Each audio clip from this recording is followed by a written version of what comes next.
EA is on Twitch. Join us Wednesday nights when Alistair, that's me, reads a bedtime story, and Sunday mornings for a few hours of chill gaming. Plus interviews, special guests, pickup streams, and more. Visit twitch.tv/EA podcasts and follow us to be notified when we go live. Plus access VODs of past broadcasts.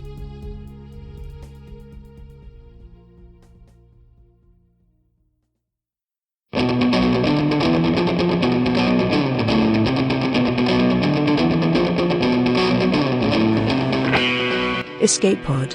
Episode 883. Just Us and the Mannequins. By Linda Niehoff.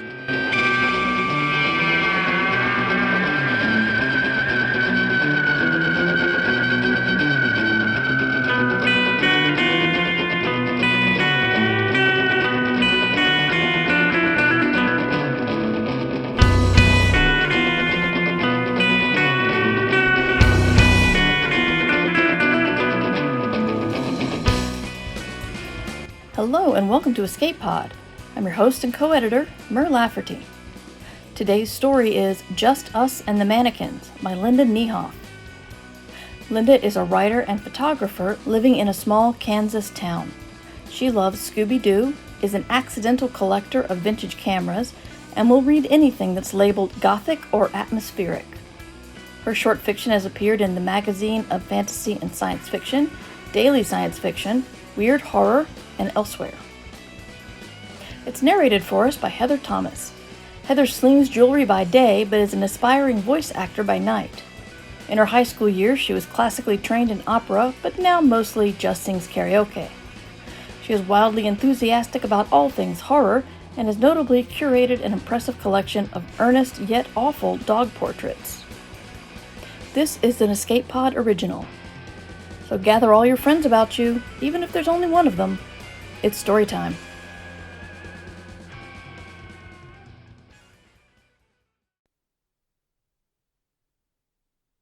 Just Us and the Mannequins by Linda Niehoff. Narrated by Heather Thomas. It was creepy at first. All those mannequins. It must have been someone who'd worked at the mall, because there were so many of them posed around town after everything had shut down and the streets were bare.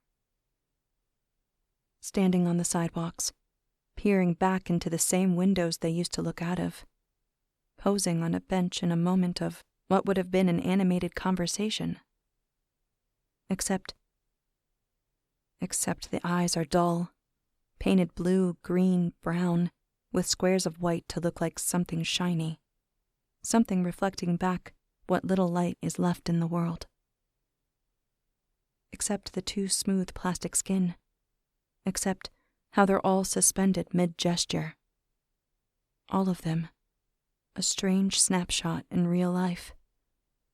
Real time. At night, someone from somewhere broadcasts on the main channels, a basement radio station. At least I picture it in a basement. A man, a boy, someone in between man and boy. Someone my age. He says the mannequins were done because the world felt too empty. Our brains aren't wired to see populated places so empty now. It haunts you, that voice says. It's smooth, a slight crack to it, that sidewalk from boy to man. A root growing underneath, lifting it sometimes, making his words trip. It haunts you, walking along spaces that should have people in them. You start to see things that aren't there. Aren't they? I ask the radio that's on low because I still have that belief that there's something out there we can't see, that we haven't seen yet. Something that would come out into the dark streets, out from the shadows and whisper your name. Because somehow they always know your name, don't they? Those things in the dark that you never paid a mind to. I'd always been a little afraid in the city. I think all women are. But there are things that you never even consider until everything is stripped away. No coffee in a styrofoam cup from the street vendor on 14th. No club off 3rd Avenue. No more poetry readings on the east side. The trains beneath the city, once a loud silver breath that roared up through the rusty gates, are now silent. Their breath gone out. They lay rotting in silver lines below us, and we who are left to walk over them, unaware. A graveyard down there in the tunnels and pipes and sewers we thought nothing of all those days ago. All those days when we didn't know what we had. Seems like once you stripped all those things away, that's when you started to see what was maybe there all along in the shadows. The things that knew your name, whispered it. But we rushed past them. So, somebody, says the voice crackly on the tiny little radio in the corner of the closet. Somebody put people out there. People is put in quotes with his voice. Somebody wanted us to feel like we're walking through the same city we've always known. There's a pause where he takes a deep breath, or maybe exhales a long line of silver smoke. A cloud, a ghost, trailing out through parted lips. And I can't think of what he looks like. I see his lips. I see his breath, smoky or not. I can't tell in that pause if he believes what he says. Are we better off with frozen tableaus of people posed mid-walk, mid-sentence, never moving, never blinking, all around us? In that pause, I feel his breath as if it were on me, instead of the stillness I've grown used to.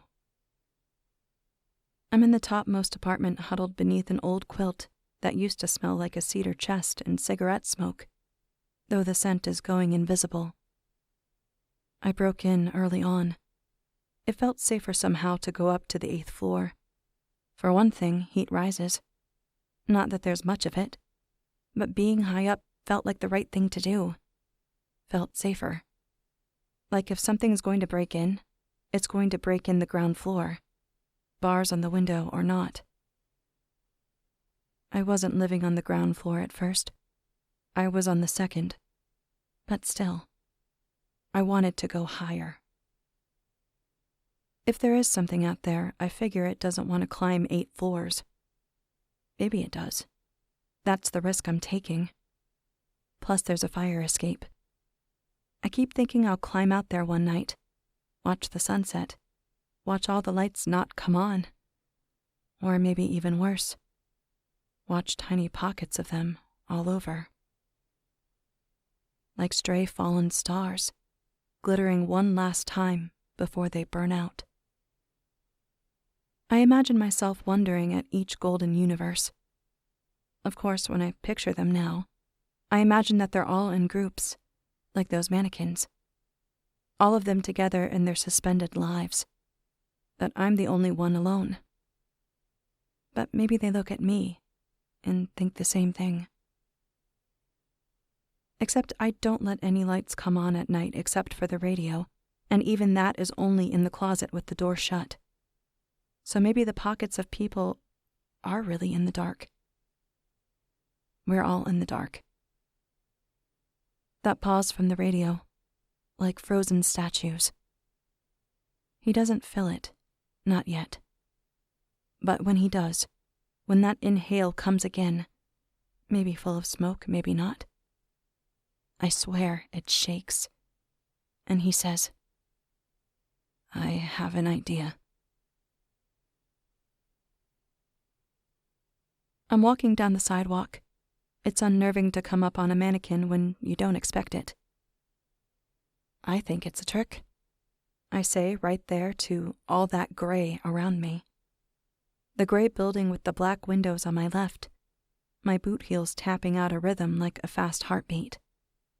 I try to study my own. I talk out loud when I walk sometimes because it feels like holding on to something.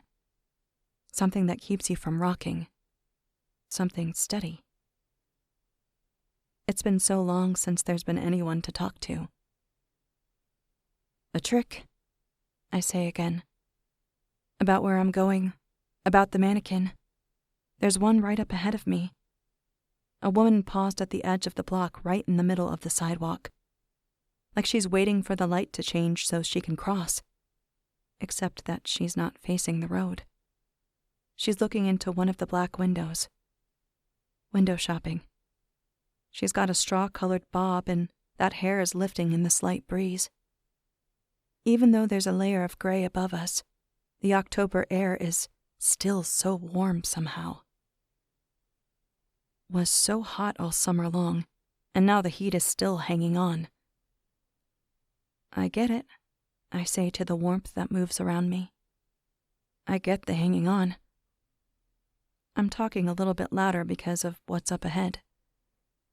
The mannequin woman is dressed in a fur coat and glitter dress, like she's on her way home from some late-night party.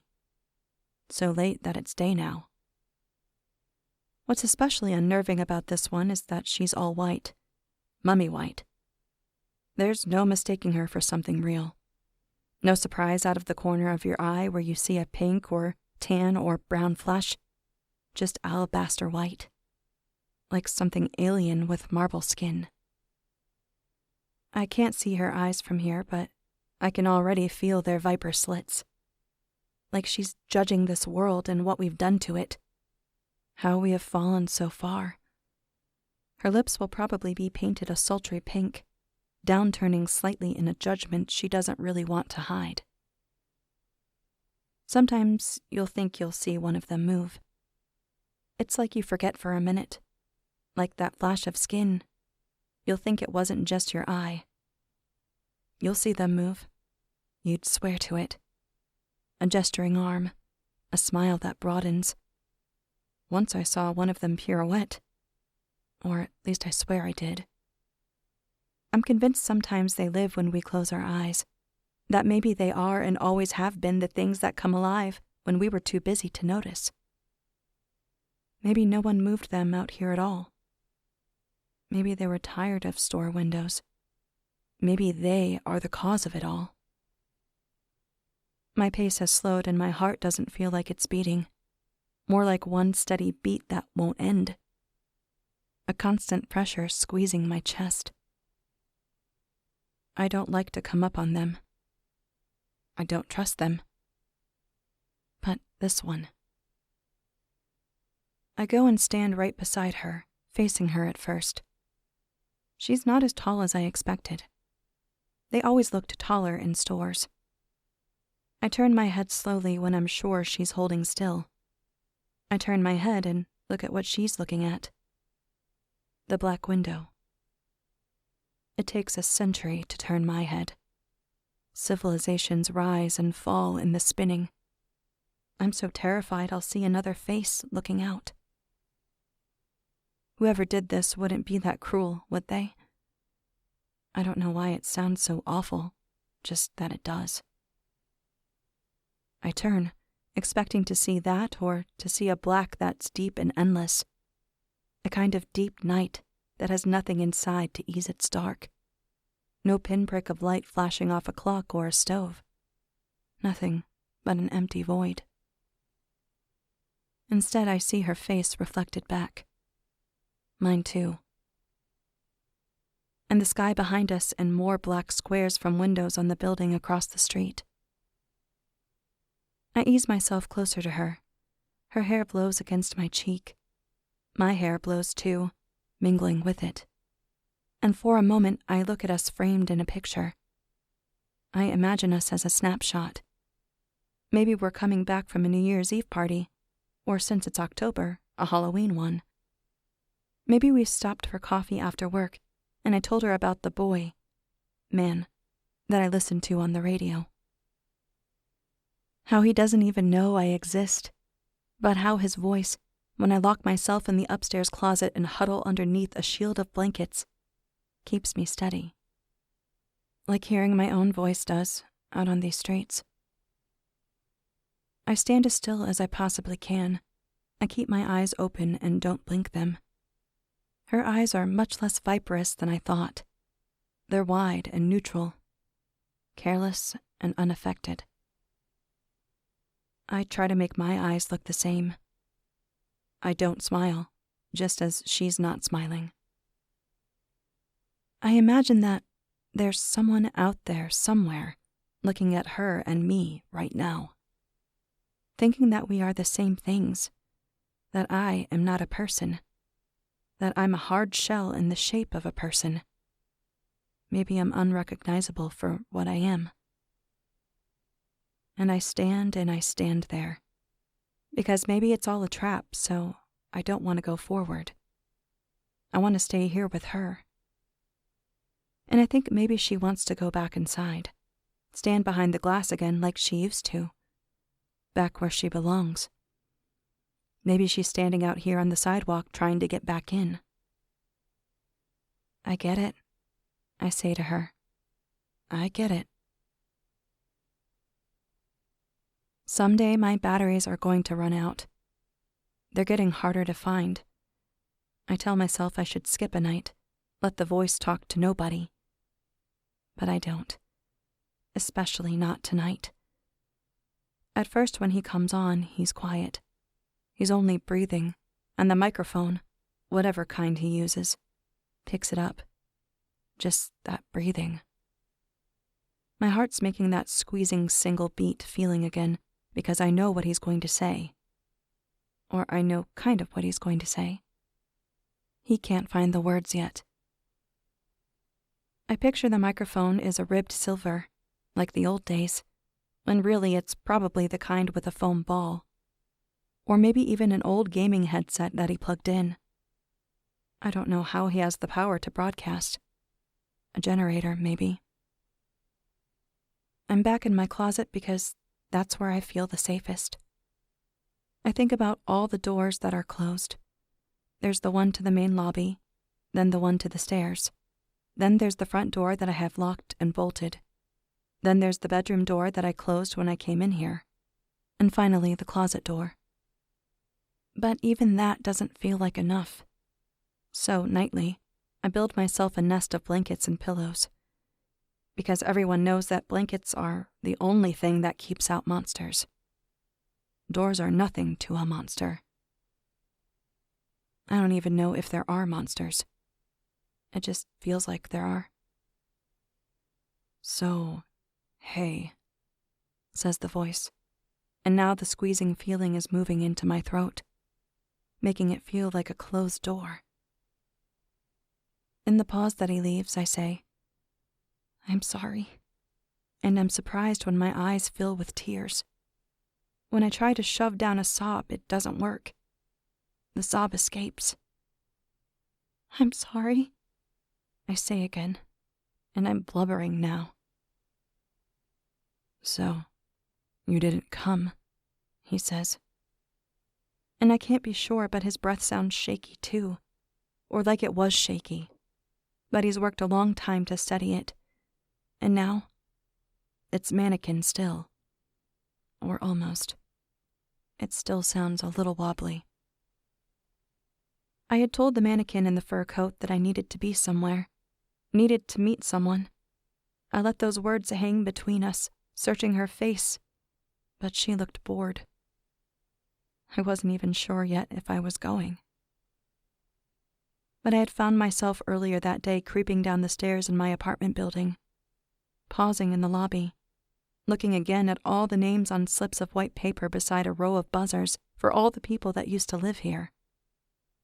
All of them gone. Most of them jamming freeways or crowding subways in those last few days. Running. Some of them, well, not running. But not here anymore. I traced my finger across their names. Then I'd gone out into the street and started walking. I told him I'd be there, I said to the mannequin, and she stared past me at her reflection, enamored with it. I looked up at the sky, trying to tell the time. Then I turned and walked in the opposite direction. I didn't mean to, it just happened. I was walking farther and farther away. Because he'd said on that little silver radio, I have an idea. It was the idea that anyone who was left should meet up, He was tired of being alone, he said. It was starting to feel hopeless. "You weren't here," he says again, now in the dark of my closet, and his voice breaks. I reach for the radio with both hands, pull it as if it's a face up to my cheek, and for a moment, his ragged breath moves against my cheek. And then he says, "Am I all alone?"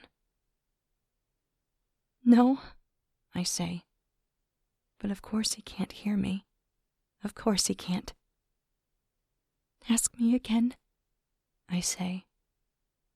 "Ask me to meet you." But he doesn't. He switches his microphone off, and all that's left is static.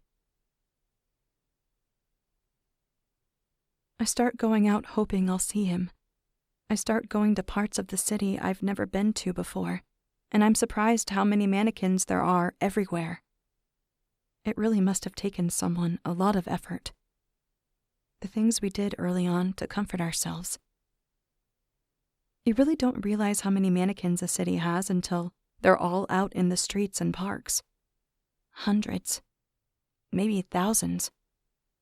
You begin to think how we really were out of control as a species. What were we thinking? Mannequins suddenly seem like the most ridiculous thing in the world.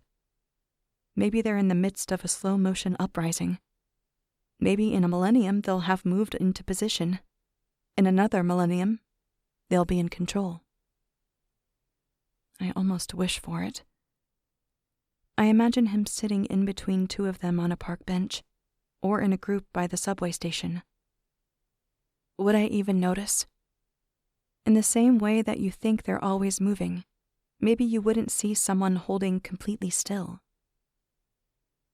I wonder if maybe he saw me, standing next to the mannequin in the fur coat, staring into our glass reflection. Maybe he didn't know what he was seeing. Would we even recognize another person at this point? People are vague memories. After images when you close your eyes. I've been on my own for so long. The hope of one day meeting him felt better than actually doing it. Because then what? What is there to hope for after that? I'd found that little radio at a Best Buy. The windows were broken out and the shelves had been looted long before. But that was when people were taking flat screens and computers. The radio I'd found was in the back, like maybe it belonged to somebody. Like the people in a break room would listen to baseball games on it. I took it back to my apartment and turned it on, hoping that maybe some radio station out there had left a long ago recording on a loop. At least I might hear voices, or a couple songs. I didn't really know how those things worked, but I hoped. At first, it was only static. I liked the sound of it. I imagined that I was reaching my fingers out into the darkness, only nothing could get me. I was a deep-sea diver. It even sounded like ocean waves. I was going out, seeing what was out there. Then one day, his voice. "Hello," it said. I was so startled I swung my arm around and knocked it into the wall. It had been so long since I'd heard a voice other than my own, other than the ghosts that lived in my head in fragments of conversations long gone. It was intermittent at first, and he spoke with such faith that there were others listening to him. He'd sing songs with a guitar, some I remembered, some I didn't. Tell stories. He never asked if we were there. He talked like he knew we were. Until he started to say that he hadn't seen anyone out there in a long time. Until he said that we should all meet up. I'd pictured myself going to the park down by the water. How there would be a dozen, maybe more, people, both mannequin and real. I pictured how we'd all be shy at first. I even pictured a red checked tablecloth and lemonade, and someone brought cupcakes and someone else a frisbee. It would be like before, only in miniature. But when it was time to go, I found myself walking slower and slower. I thought of all the things that could be hiding in the shadows. I thought of all the things that could be holding still but only pretending. I thought of how it would be to stand in front of another person, smiling. And I walked in the other direction. I figured there would be other meetups, other times. But there weren't. Every night I turn on the radio and hold it up as if I'm cupping someone's face in mine, forcing them to look at me. "Talk to me again," I say. I turn on the static and listen to it. I don't want to run down the batteries. Still, I try every night. But he doesn't come back on. I have no way of finding him, of getting to him, of telling him that he's not alone, that I'm here. I even go out on the fire escape finally. The night is chilly and I wrap my arms around myself, holding on tight. I step outside, moving as slowly as I dare, and once I'm out there, I stand completely still. Only my eyes moving. Maybe if anything bad sees me, they will think I'm another mannequin, though I've never seen one on a fire escape or inside a building. They're all outside now. It's funny how I still expect to hear traffic. The dull roar and the nearly constant horn honking. I expect to smell 1,000 dinners, especially the deep-fried kind from restaurants, saturating the air so that you can almost taste it. And voices.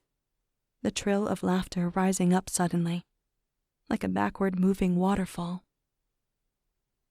Instead, I've stepped out into the profound silence of what I imagine deep space to feel like. I look up toward the stars and feel like somehow I've been transported up to them. There's simply nothing.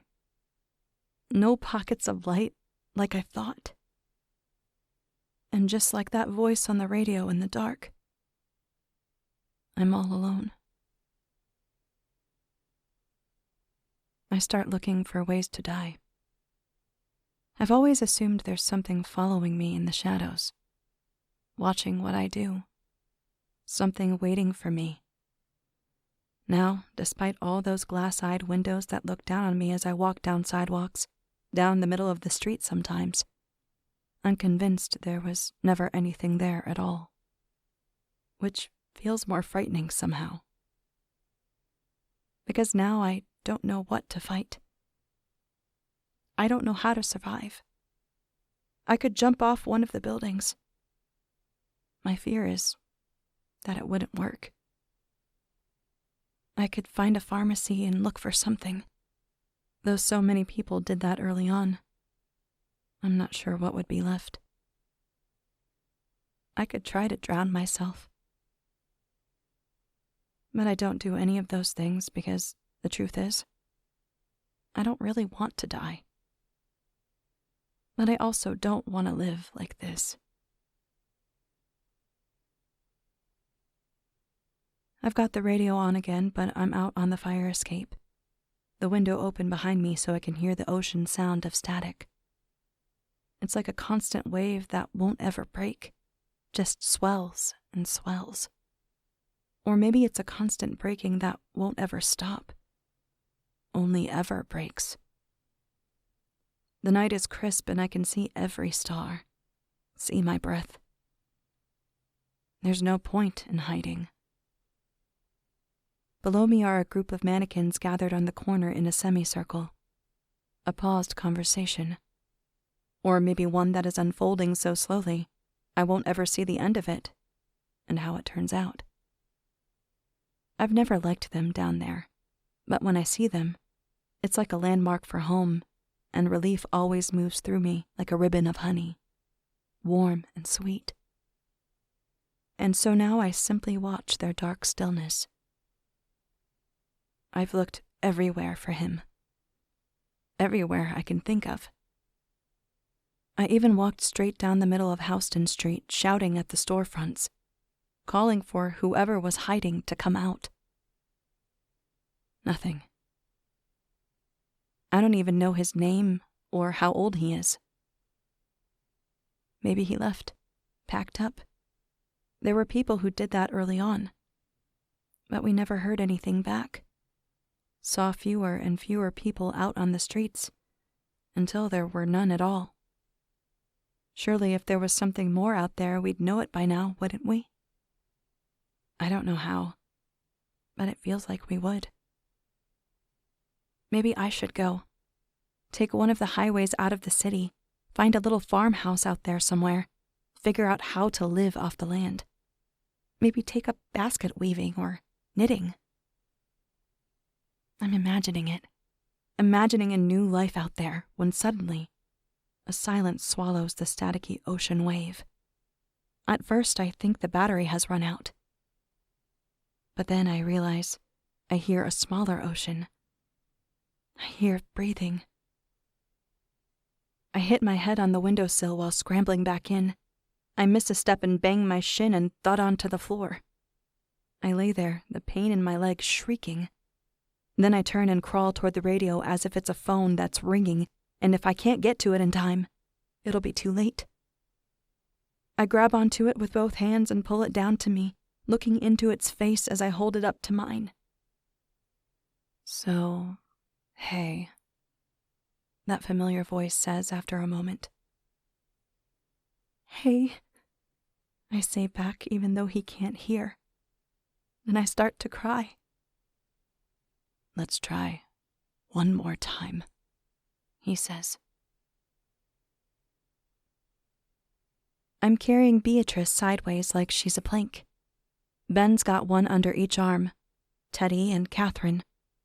We're moving as many as we can to the battery near where he lives by the harbor. He wants a big wedding. Me? I don't care so much. "Standing room only," he says over his shoulder as he places them near the front of a group that's already there. We waited all winter, and now it's finally warm again. Ben's got green eyes, brownish red hair that's shaggy and touches his shoulders, and a beard with a white scar slicing through the right side of his face. It's like if you were looking down onto a forest from a plane and saw a white curved road carving through the trees. I trace it sometimes. Feel for it in the dark like a landmark. He doesn't offer up where he got it. But we've both been through dark times. We both have roads of scars covering us, inside and out. I wish there was a way to mark the light times too. But I guess this is it. The mannequins all grouped together facing out toward the water, out toward the sky. Do we really need more? I ask. We've got about 25 already. Beatrice is the one I stood with the first time I was supposed to meet Ben. I've asked her to stand up with me. It seems like she's been with us since the beginning.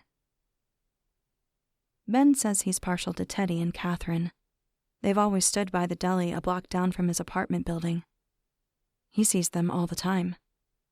Admitted to talking to them after I told him about posing in the window with Beatrice, telling her I was scared to meet him. So we brought them all the way down here.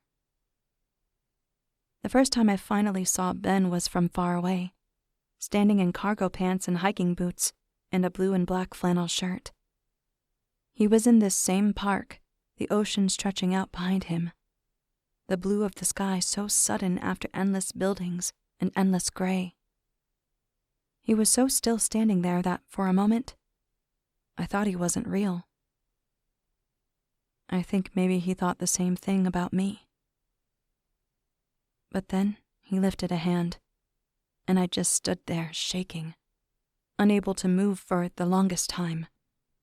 I stood there afraid to move forward, afraid of losing the only hope I'd carried, even though something new was right there in front of me, waiting.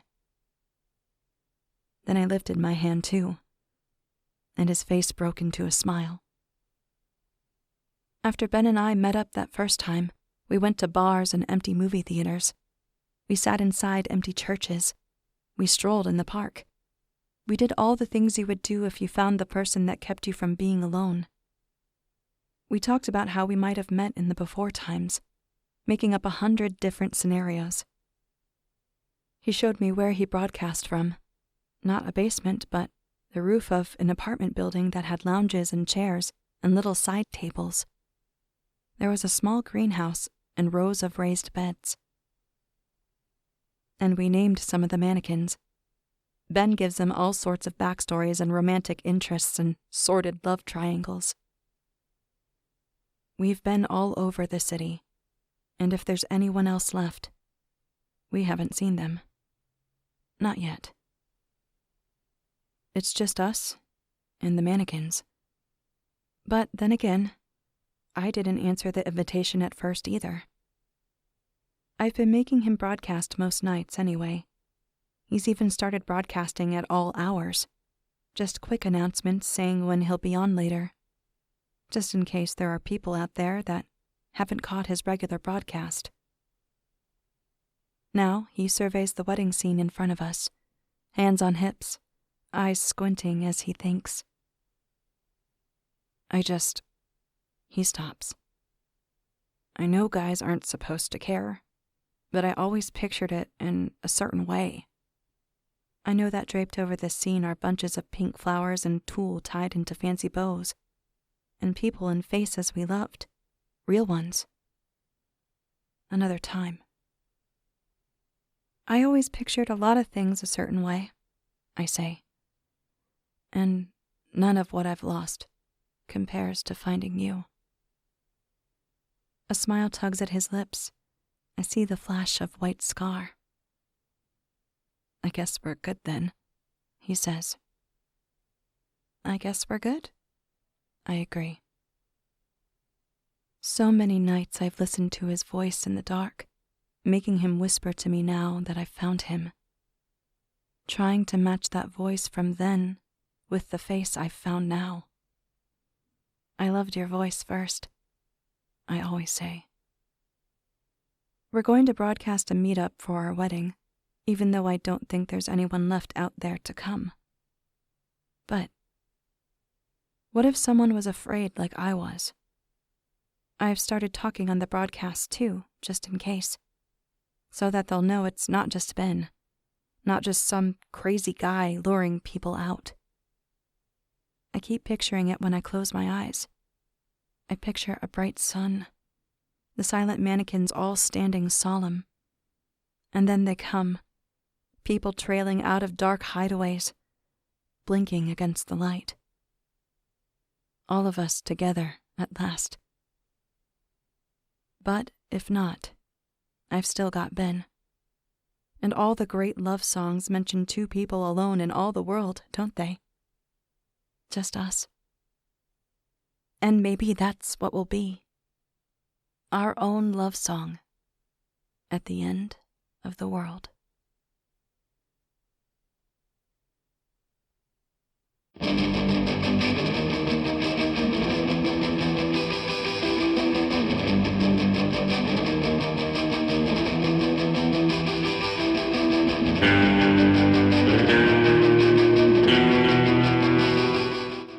And that was Just Us and the Mannequins by Linda Niehoff.